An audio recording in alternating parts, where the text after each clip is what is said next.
This is staged. The flu shot doesn't protect you. It's deadly. The government's been caught putting chemical and biologicals in shots before. They're eugenicists. They have a plan for this.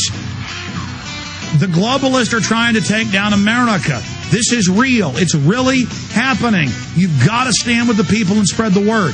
If we don't do that, it's going to be bad. And we may not even completely stop them, but at least we can weaken what they do and hope they just fearmonger and settle for getting some soft-kill cancer viruses and sterilants implanted in 20, 30 million idiots that take the shots. Steve has quit doing his radio show. The only two shows he'll do are this one and George Schnorri's. We're honored to have him. He's going to pop back in next week with us. I want to go to your calls in this segment and the next. Before he leaves us, I want to get his take on Holdren's Eugenics Bible, White House Science Czar. I mean, they have a history of this. They've been caught doing it, and clearly this flu is just a hoax unless they release something more deadly to get the public to take the shot. But they're certainly using it to federalize and internationalize and take over. So that's coming up. Right now, we've got Steve in Chicago. Steve, you're on the air. Yes, Alex and Steve. I don't know if you followed it, but Mutual Bank, that was a local chain with branches in Texas, was closed in the Chicago area. Significance is that they originated through Tony Rezko, Obama's mortgage. So they announced it at 6 o'clock on Friday. I have money there as a deposit. I'm going to let you go, Steve. I expressly asked callers to call and ask. You know, we're hurtling towards September and October and November and December. They're openly saying lockdown, troops on the streets, forced inoculation on CNN. Obama is a puppet. He's dropping like a stone. That's why they're going to stage something. And I just asked you to call in about the big, serious issue. Okay? No more of this, callers. When I have a special guest on and we're covering a specific issue and I open the phones up, I'm not going to do it.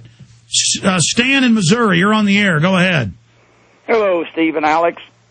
I believe that our own worst enemy is going to be in our own home, because I'm going to tell you why. I believe a lot of your relatives are going to try to coerce you in taking these flu vaccinations, and I want Steve's take on this.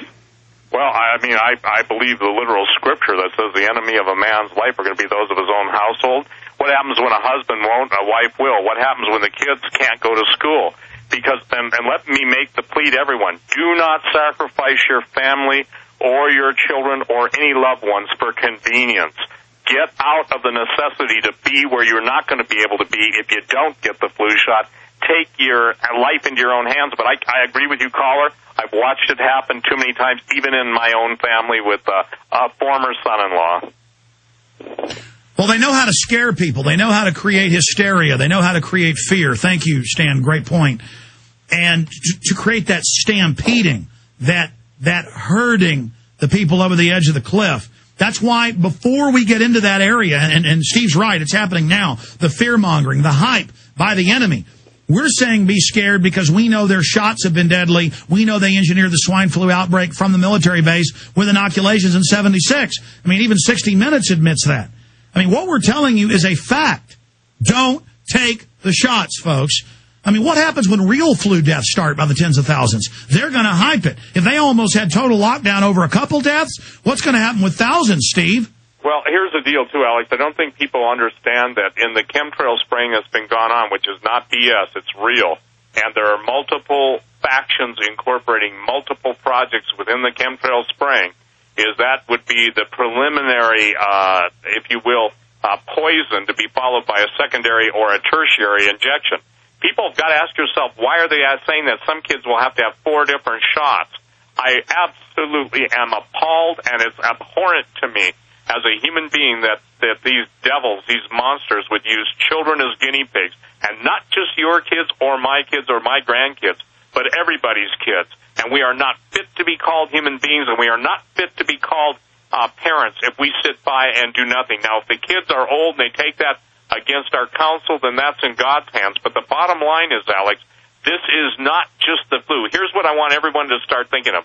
think of the word viral cocktail, and it will be more accurate than H1N1 or H1N5. Well, think about this.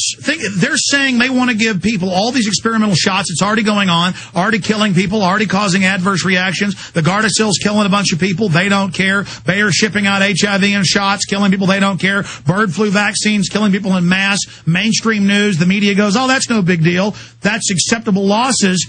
Meanwhile, I mean, this is just so incredible to see. They admit it's mutating in the people and could create something. Do they know this is designed to mutate into something deadly? Because normally a virus mutates into something harmless or less harmful. How can they be saying for a certainty it's going to be devastating? I mean, that shows it's engineered. It does show it's engineered. Let me just put everyone into perspective historically. When mad cow disease first became of any concern to anyone, I started saying, listen, it's a bioweapon. Here's the history. It was basically designed from something in New Guinea called kuru. The headhunters who would eat their fallen enemies, they were developing a form of spongiform encephalopathy. That was taken to the U.S. military's bioweapons development program. The bottom line is, Alex, what they're going to pour out on people, and literally pour out in whatever manner, way, shape, or form, is going to be a viral cocktail, and it's going to be so horrifically lethal that it would not surprise me. Well, look, it's also going to be soft kill, a lot of it. People are dying of cancer at age 5 now. They're getting Alzheimer's when they're 30. I mean, people are dying left and right. They are doing it.